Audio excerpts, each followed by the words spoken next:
Hello and welcome to this video for today, whether you're here for the first time or you're returning. Hope you will enjoy.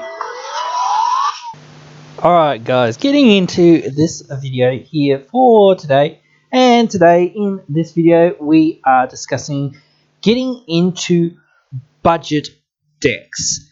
Now, budget decks, like there's a lot of budget decks that you can find out there on the internet, on YouTube and whatnot, and you know, you can look up on by googling things and whatnot. It's easy to find some budget decks, and I do want to start doing some budget commander deck lists and whatnot, you know, as well. But in some videos, I've sort of gone and said, well, I can't tell people what their budget is. So is that me saying, well, I don't get budget or whatever? No, it's not. It's me saying, if you're going to go and say, okay, what is my budget? That is what you have got to do. You've got to decide your own budget, and what one person considers budget might be somebody going, no, that's way over budget for me. You know, like, somebody saying, well, this is a $25 thing. Someone else will say, well, I can't really afford that. It doesn't sound logical to some people. You might go, that sounds silly that you can't spend $50 or whatever amount of money. It doesn't matter what amount of money, that much. But again, it sounds silly to people to say, oh, why can't you spend $25 or why can't you spend $10 or whatever on a deck or whatever if you want to play, whatnot. Again, to me, I understand that people have different priorities, and what you have priorities for, as far as like, this is a game, this is for entertainment, this is a hobby and for fun. So what you budget for this hobby, this game, this little piece of your life might not be very much. So again, you never know what somebody's budget situation is and why they can't afford to, spend more than X, Y, or Z, whatever it is. So again, I wouldn't hold it against somebody to say, oh well, why don't you invest, $5 more or whatever. Sometimes you can ask people that question and get into that line of questioning with some people, and then they can say, oh well, I just can't afford it. And that's where you just sort of leave it. Oh, okay, cool, right, fair enough. Like, if you can't afford it, you can't afford it. But the thing is, when you're on a budget, I actually think that there's a lot of really good budget options out there in the format. And I think people just kind of sleep on these cards and whatnot and don't realize how budget some of these cards are. They think that some of these cards are going to, like some of the etched foil versions or whatnot of cards, certainly, or like some of the old school border cards of commons and uncommons and whatnot that they bring out, or showcase versions of cards, can be, maybe a couple of dollars, depending on what it is. Depends if it's played in modern or standard or any of these other formats, or it's really high in demand for Commander or whatnot, whatever. Some of those things, or if it was a little bit more rare or whatever, or, whatever. There's various reasons why certain commons or uncommons are a little bit higher, especially like the alt versions, as I say. But again, like Counterspell. You look at Counterspell, that's a couple of bucks because, it's a very highly played card, and it's highly played in most formats that it's legal in. So it's one of those things where you look at a card like that and you just think, oh yes, this is a cheap card to me, and I am talking more about myself here as well in this regard. But again, you look at a card like that and you don't think that it's very worth much, but it's you're looking at it from the perspective of looking at it to say, well, what could I sell it for? And you probably couldn't sell it for much. You could trade it for something, maybe, if somebody's, looking for it or whatever. But again, you're kind of in that position of saying, well, how could I sell it? Where could I sell it? Those sorts of things. If you were going to go through that process, whatnot, again, you probably will find that you can't really sell it very easily. It's very difficult to sell a card that's only a couple of bucks or whatever. So it's not really worth it for you to try to sell it. It's more worth it for you to go, oh, okay, I've got some of these cards and I know that they're worth a decent amount, over a couple of dollars. So then maybe you start saying, well, it'll be worth me to sell it because, you'll probably get half of what you paid for it back, roughly speaking. So you got half your money back on that card. But then again, if you open it in a pack, whatnot, then you get a little bit more. But again, it depends on how much the card is. But again, I'm not going to get into pricing and trading and whatnot. That'll be another video. But again, just thinking about like how budget and whatnot works, when you're buying a card like Counterspell and whatnot, these sorts of things, a lot different because again, you're buying it from a seller or whatnot. So having to pick up that card for $2 or whatever else is different from you having it in your binder. And this is one of the things where I often say that it's good to have these cards in your collection, even if you're not using them. Just keep a couple of them in your collection when you start buying these cards, because even if you're like, well, am I going to build a deck with them? Well, maybe you will, maybe you won't. But if you keep a number of them, at least you have the option to do that. You can go, oh, okay, well now I need this Counterspell, or I need this card, or I need that card. Suddenly you go into your pile of cards that you're keeping, or your binder, or whatever it is, your box, or whatever you've got that you're keeping these cards in, and go, oh, okay, I pull it out and put it in the deck. Like that is a good way to do it. It's that whole buy low sort of keep kind of thing, where if you buy a bunch of them and you buy them cheap or get them cheap, and then you've got them forever pretty much, or for until you decide, well, you know what, I'm sick of this or whatever, or I can't be bothered keeping this many copies of it. I only ever, use one of them or two of them at the most. But it's always the way that you suddenly go, you know what, I actually want to really build this other deck. Now I need 2 more Counterspells or whatever else it is that you need. I need 2 more Sakura Tribe Elders or whatever it is. So again, that's a whole thing where you can get into some of these cards and go, well, I know that, Sakura Tribe Elder and these cards that exist that are, fairly budget, still, they are a couple of dollars and whatnot, but still their price is not going to change very much, if at all, if ever. No matter what, no matter how many times basically it's reprinted. Same with like Sol Ring, like it's reprinted a ridiculous amount, in the last couple of years. It has gone down quite a bit in price, but it's still maintaining its price. So that's one of those things where, if you buy 4 or 5 whatever Sol Rings, just to say, okay, I've got 4 or 5 Sol Rings sitting at home, and if I ever want to build a deck with them, I can, whatnot. So again, that works to being on budget, because you did spend money on them, but it's better to quote unquote buy them when they're low. In other words, buy cards when they're reprinted, because when they're reprinted, that first couple of weeks or whatever, first couple days or whatnot, and whatever, close to the release of that reprint is when those cards will be the lowest that they're going to be at, or during that period of time when they're still, in the products in stock, everyone can get it, everyone can crack the packs, everyone can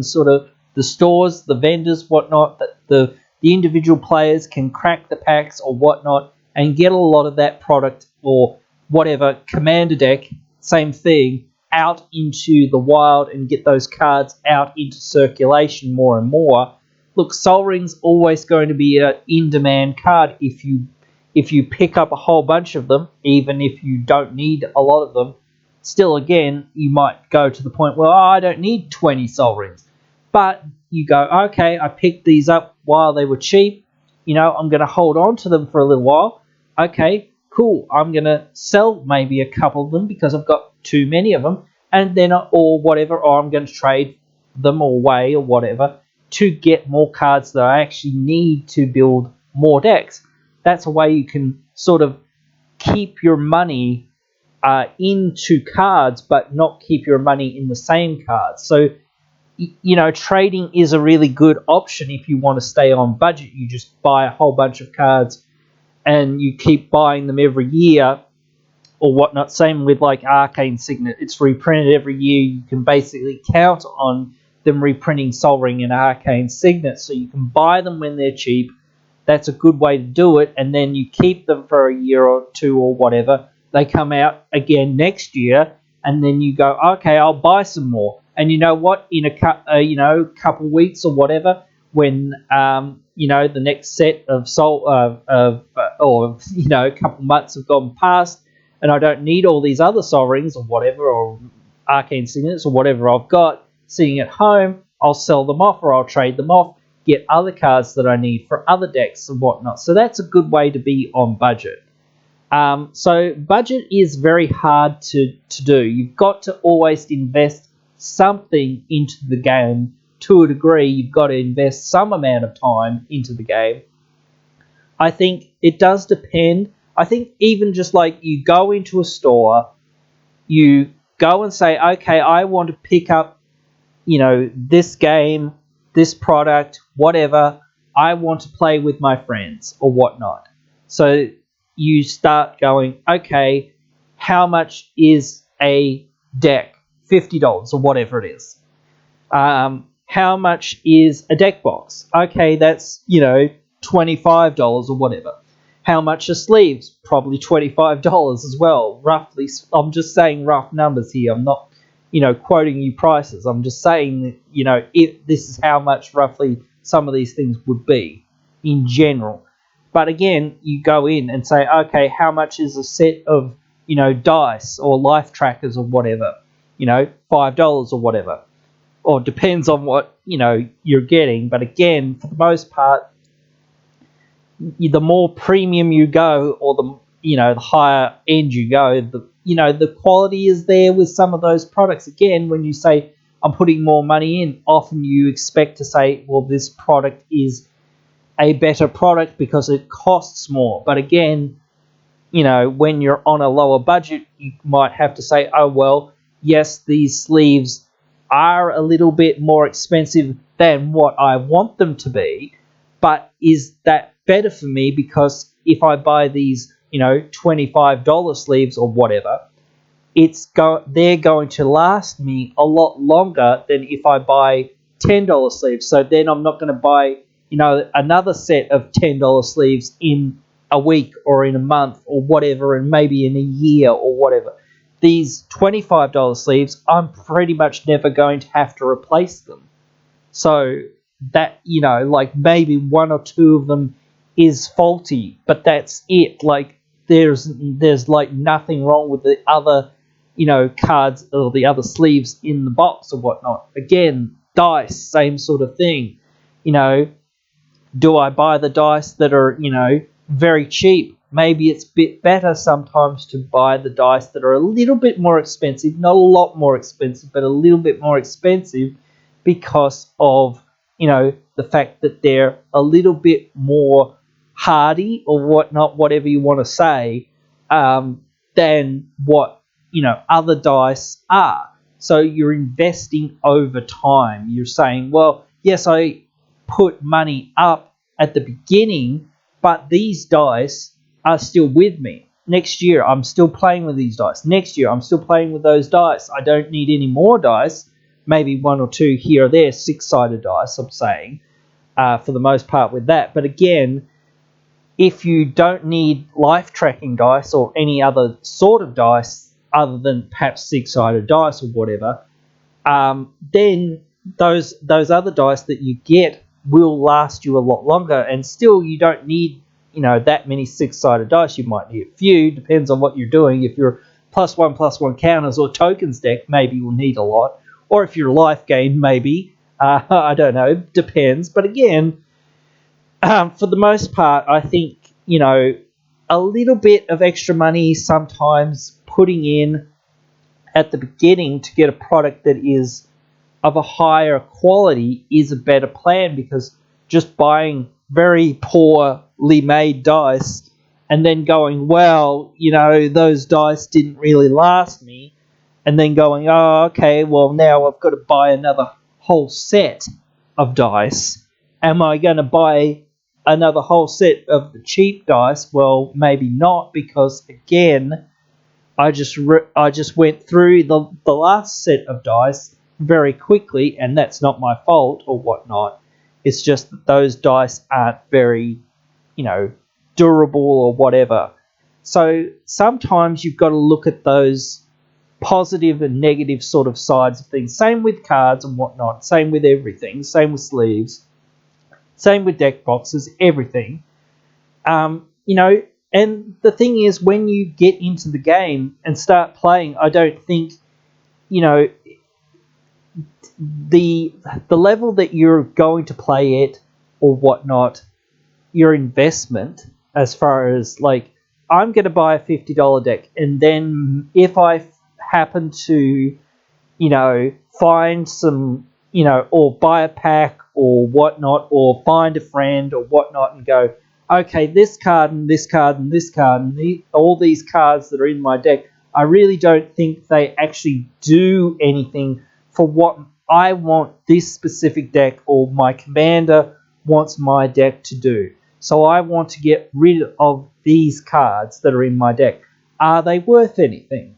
Then you might go, actually, yes, this card is worth something, and it's worth something to this person. Again, this is where you can sort of trade and do some things, or you can trade in some cards depending on the store to some stores, even online and whatnot. Again, you can get money for some of the cards because they're very good in certain decks and in certain archetypes that your deck is not in, and what you want to do is actually get cards that are better for your deck, better for what you're doing.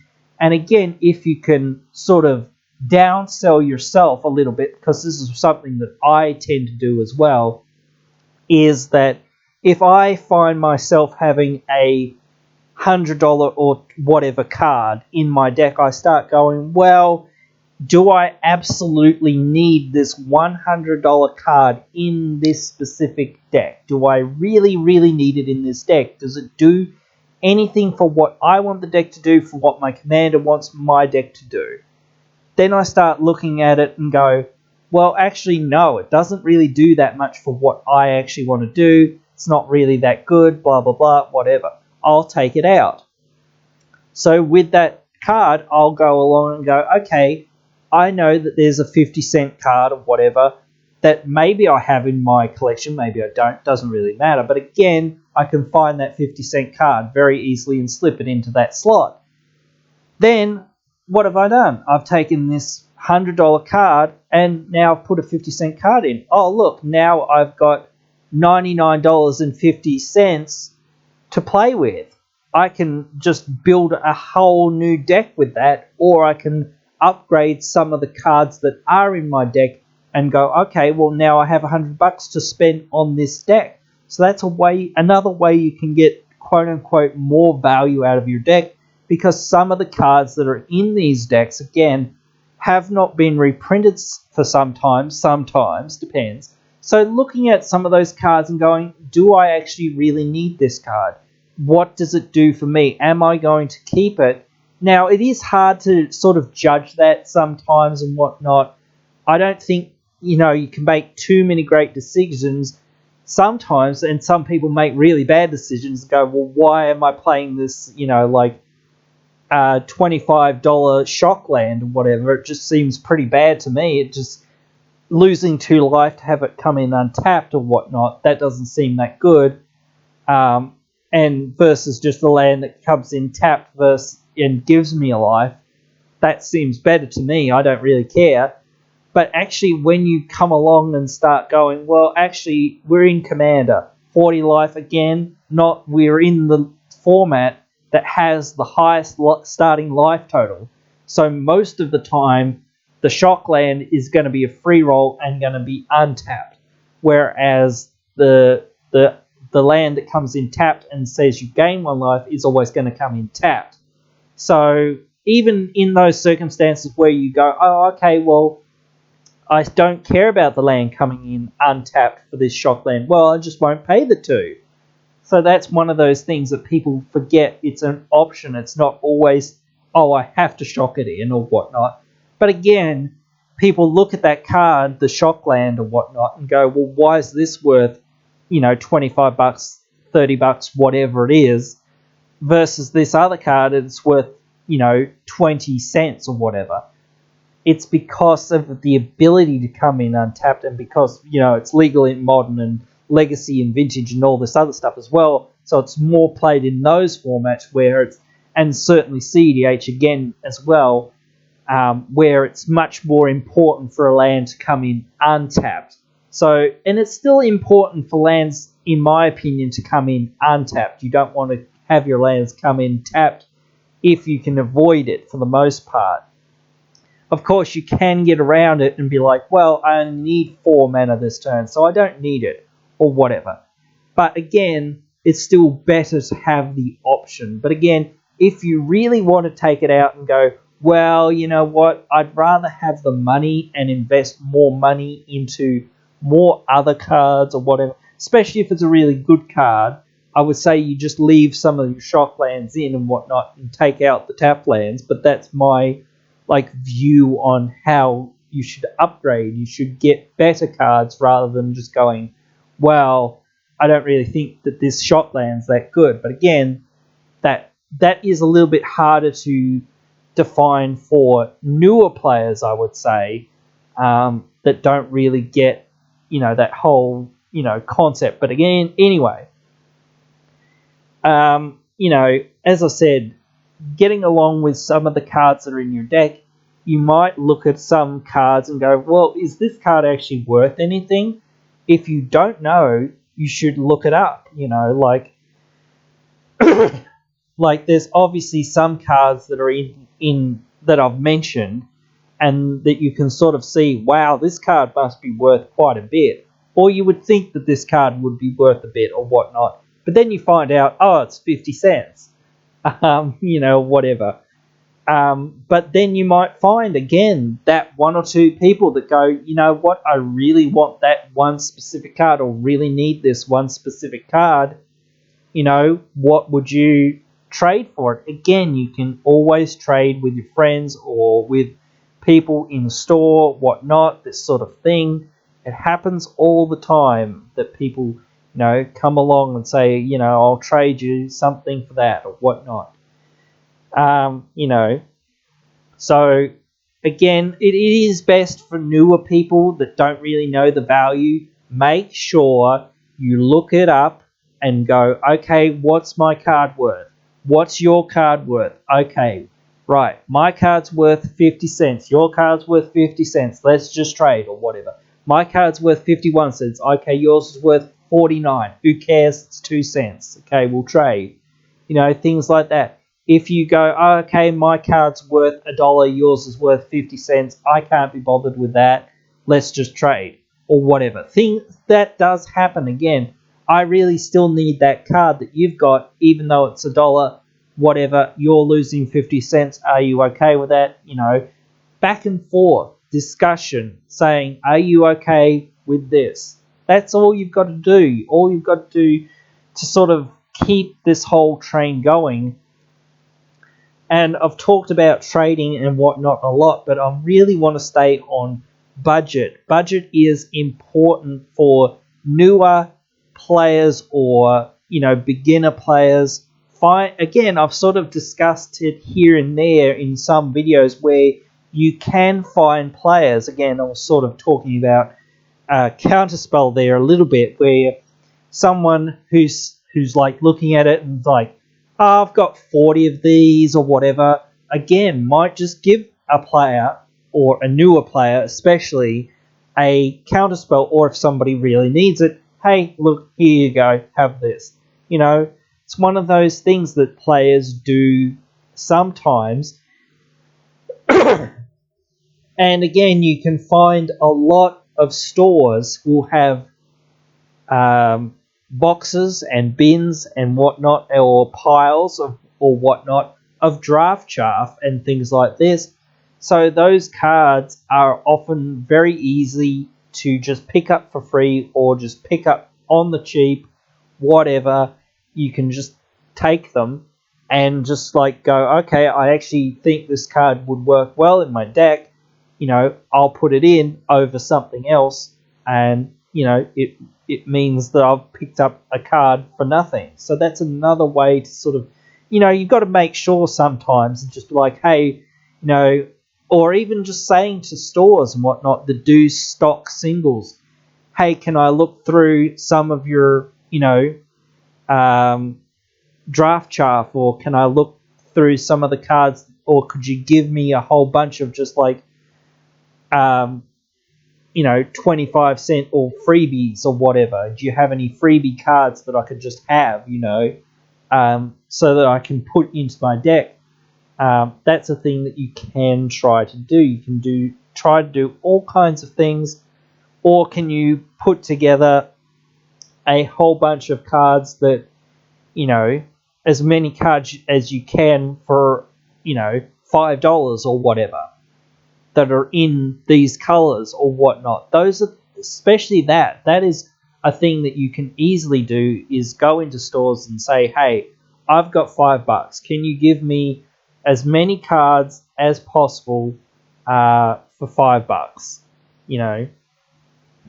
So that's a really good way to stay on budget as well. There's all kinds of different things that you again can do and can try to do among, like playing this game, and when you come to play the game, whatnot.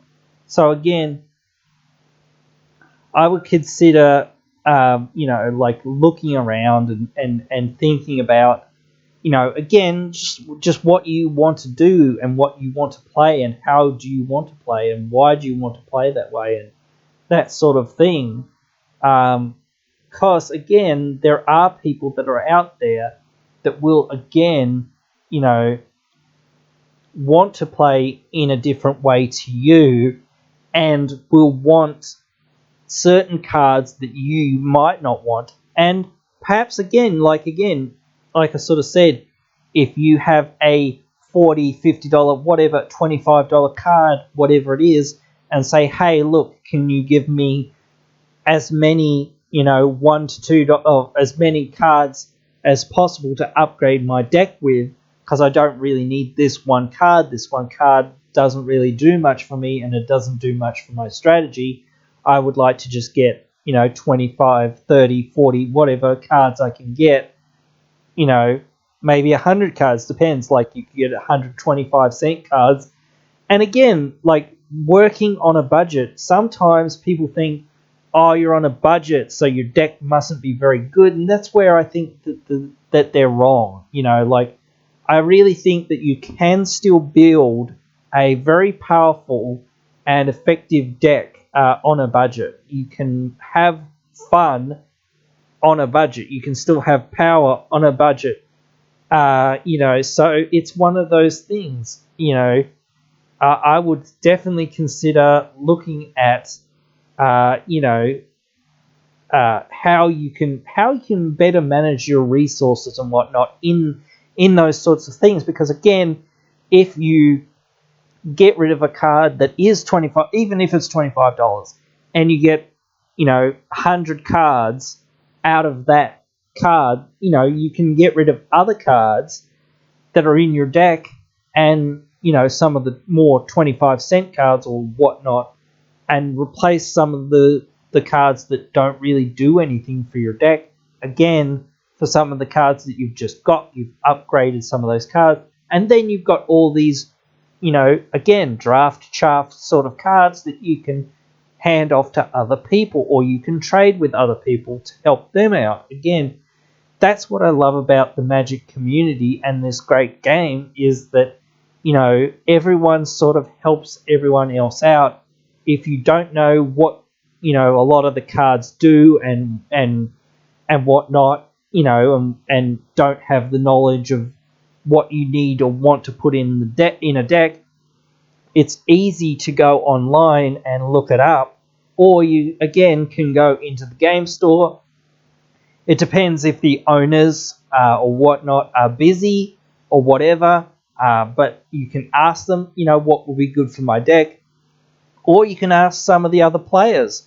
The other players that are, maybe not in your play group or whatever, some of the more established players, hey, have you been playing the game for a long time? Oh, yeah, I'm building this black-white life gain deck, or whatever it is, whatever you're doing, and just say, hey, what's like a whole bunch of cards that maybe I should put in this deck, or what's some cards that I should take out, what's, valuable or whatnot. These sorts of things. Where can I go to find this sort of information?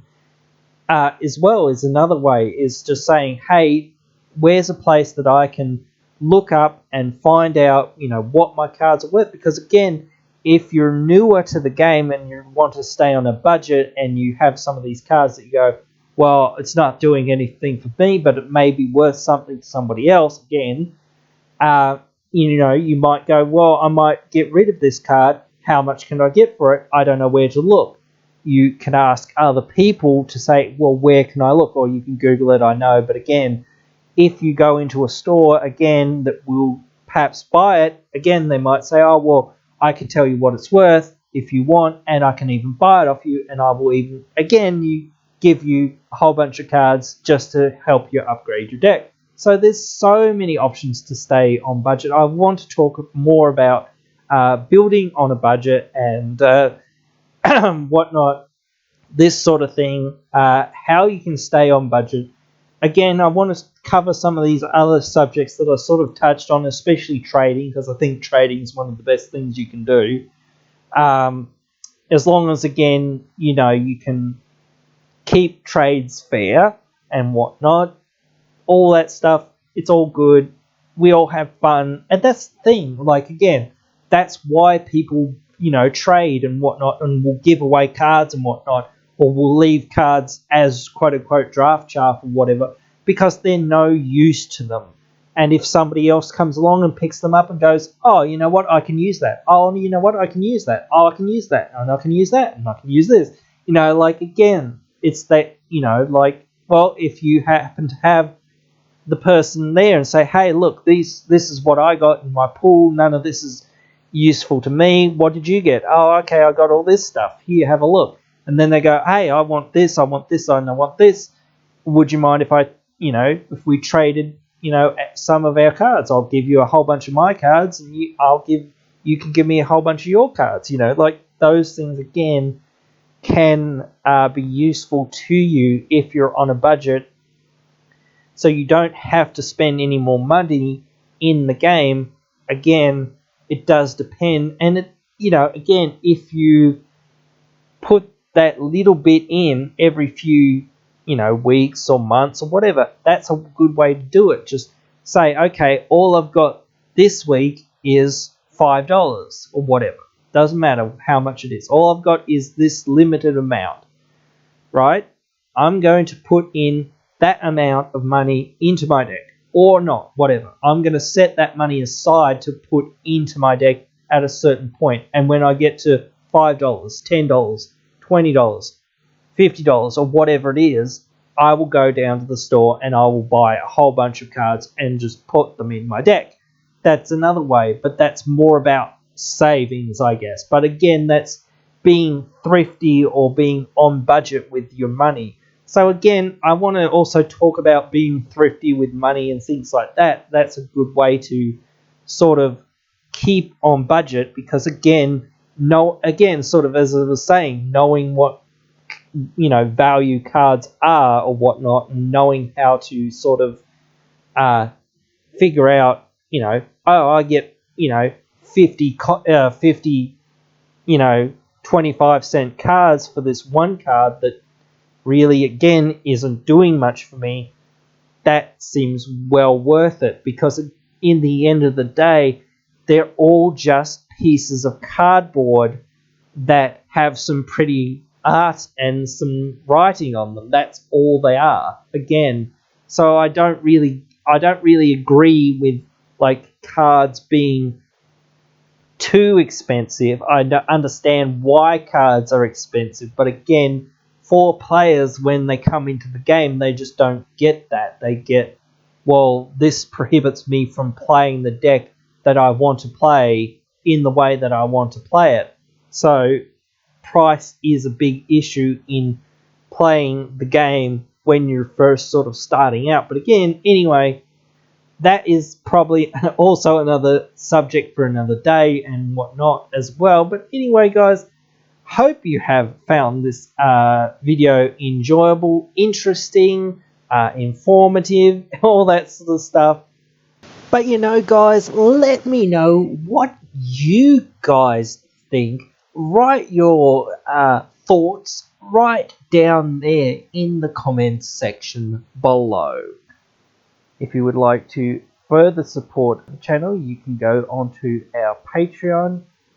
You can also get social with us on our Facebook. To follow all the updates, make sure you hit the like button. And on our Discord, to get into it, please leave a comment and I'll send you an invite. All links are in the description. I hope you have enjoyed this video here today, and if you have, please consider liking, sharing and subscribing, and I hope you will come back for another one. See you then.